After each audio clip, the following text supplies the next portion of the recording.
Hey guys, I hope we're all good. So, bit of a different one from me today. I wanted to run you through my own journey phases with regards to changing body composition that I've been on this year, just because I know for so many of us, like we just think fat loss, fat loss, fat loss, but actually there's so many places you can go with it once you've achieved that initial fat loss phase. So I'm just going to kind of talk you through it and also tie this in with a reminder that the scales are not everything. So this was me at the start of the year before I started my photo shoot prep. So it's in January. Obviously Christmas was a thing, so I was a little bit fluffy, as you can see, weighing in at 71 kilos. I'll then talk you through the photo shoot prep and then how I'm looking and weighing in currently after my improvement phase. I'm going back into a fat loss phase on Monday, but as you can see, the weight in the start picture and where I'm at currently is exactly the same, but I'm sure you'll agree that the look is very, very different. So let's talk about the different phases. So when it comes to a fat loss phase, so I did this for 16 weeks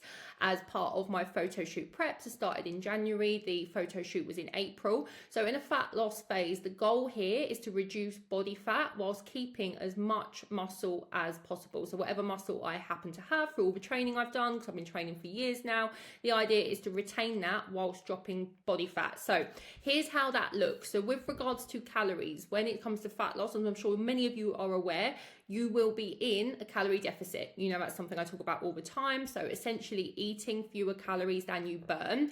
This is going to be essential for the fat loss phase, and arguably I would say that actually diet and sticking to the diet side of things, sticking to your calories, is going to be the most important variable in this phase. It's always going to be the biggest lever you can pull. So if you're someone who does tend to go on calories most days than not, then all that's going to do is that's just going to prolong the fat loss phase. You're going to be dieting a lot longer than you need to, and no one wants to be on a diet forever, right? So this is why it's so important to really make sure you are in that deficit and sticking to the nutrition side of things when you're in that fat loss phase. Now, at the same time, it doesn't mean we can completely sack our training off. Strength training is going to be key here to preserve the muscle mass. So keep lifting those weights, whether you're at the gym or training from home. We want to be doing that as well. And then for steps kind of output, I was around, in order to achieve this, I was around 8,000 steps at the beginning, and then towards the end of the prep, as the shoot got closer, I was bumping them up to around 12,000. So between 8,000 to 12,000 is going to be awesome for someone who is looking to achieve fat loss. Obviously, if your current step count is lower than that, if you're at this start point here, your steps are around 3,000 to 5,000, that's when any kind of increase, and maybe bumping them up to 6,000, 7,000, 8,000 is going to again achieve a really, really good result. So you can either do it that way, so increase output via steps, or incorporate some cardio just to help increase that calorie burn and add to the deficit.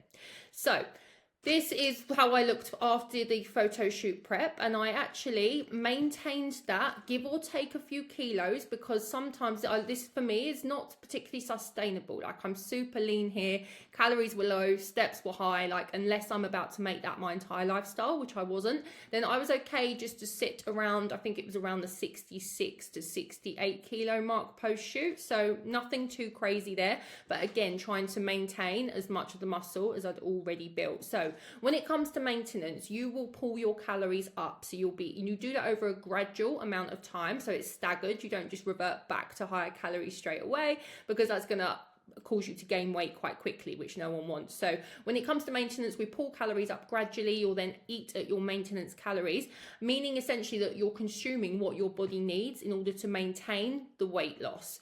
Training, you do not drop the ball on the training. You will continue with your regular training, so especially the strength training side of things, to keep that muscle tone.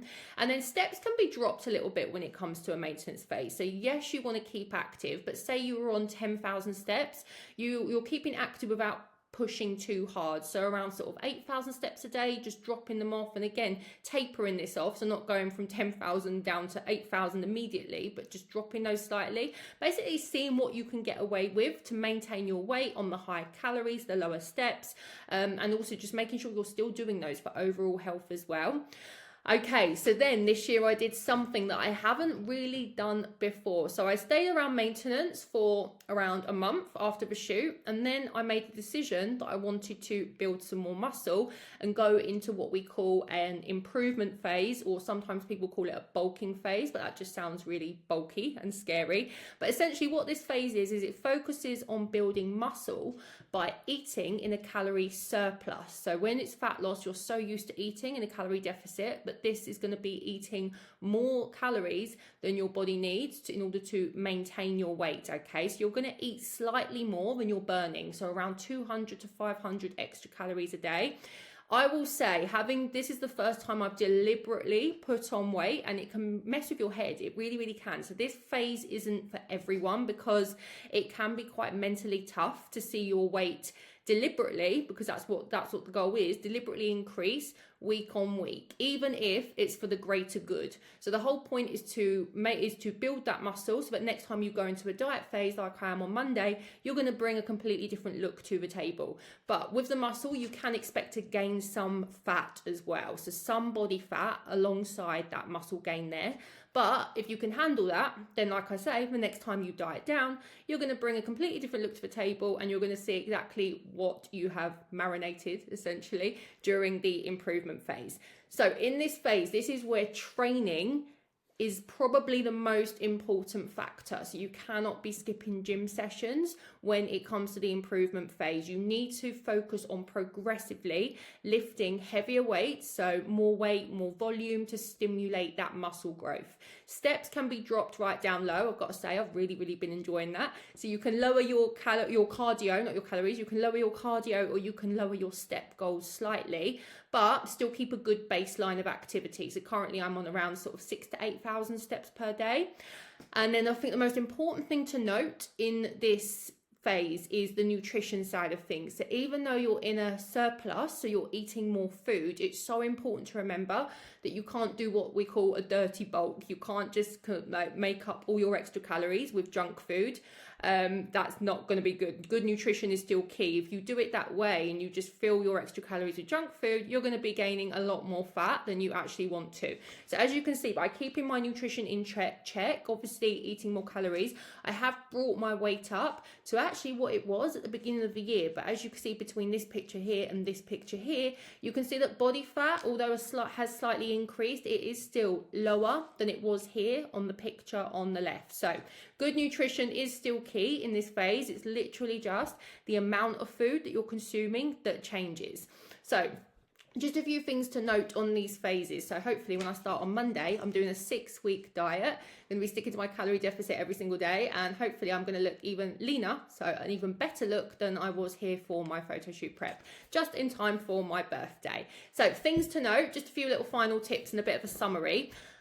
What we need to remember is that each phase takes time. So patience and consistency are going to be key. It takes time and it takes steady effort. Results won't come overnight, but with consistency, they will come. And it's so important, I think, to tailor the phase to your goals. So once you've achieved your fat loss phase and you're at goal weight, it's up to you how you decide to play it. So we can cycle through these phases depending on what you're aiming for. So once you've achieved what you wanted to in your fat loss phase, you might just be happy to maintain that new look and just practice maintenance, and that's absolutely fine. I just wanted to set myself the challenge of going through the improvement phase just to see how I would respond to it and what it would do for my next diet phase. So this is the beauty of it. Once you've achieved your goal, then there's so many places that you can go with it.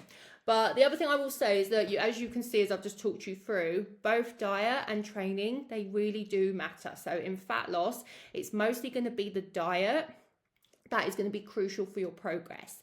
In the bulking phase or the improvement phase, it is your training that needs to be the priority. But in both cases, good nutrition and a consistent training routine are going to be vital for the best results.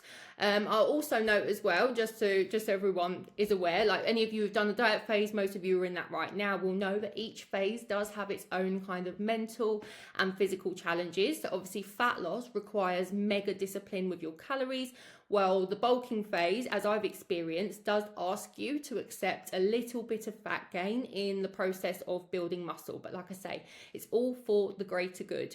So Don't feel like you need to rush any phase. So a fat loss phase doesn't need to be 12 weeks, doesn't need to be 16 weeks. And obviously if you do have a bit more weight to lose in a fat loss phase, you can break that up. So you might do like a 12-week block of dieting, have a bit of a week deload, or you could diet down, do a slightly longer maintenance phase before jumping back into the diet phase. So listen to your body. All we need to do is just adjust as we go, and just remember the longer term picture. So if you think about it this way, this one was in January, we're currently in September, so this process has been 9 months. By the time I've done my diet phase, it's going to be end of October, and then I'm going to practice maintenance for the rest of the year. So that's a year's worth of different phases before looking to potentially go into another improvement phase at the start of January. So we always want to think long-term goals when it comes to our fitness journey. So hopefully that gives you a bit more of an understanding and what's involved. Any questions, any light bulb moments, just shoot me a message or reply in the group, and I'll catch you in a bit.